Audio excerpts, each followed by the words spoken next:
Good morning Philippines. So ayan, sa hindi marunong magluto dyan ng piniritong tilapia, ngayon tuturuan ko kayo. Unang-una hugasan nyo siyempre yung isda at ayan, lagyan nyo na rin yan ng asin.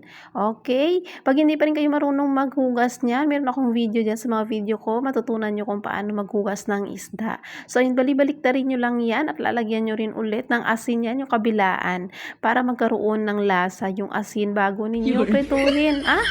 Mali. Bakit yung asin? Yung isda nga pala.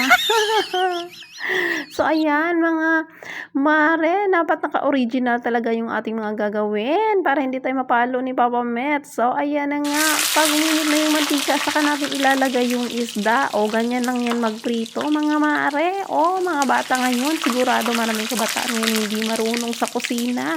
Kaya mga video kong ito ay para talaga sa inyo.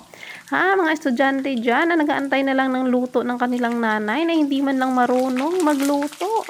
Kain na lang ng kain. O ayan, siyempre pag namula na yung isda, ay ganyan ang itsura, luto na yan. Pero siyempre, i-check mo yung kabilaan yan na dapat ay parehong pula. O ayan, luto na. Ready to eat na. Ayun mga marin, no? At siyempre gumawa na lang kayo ng sausaw.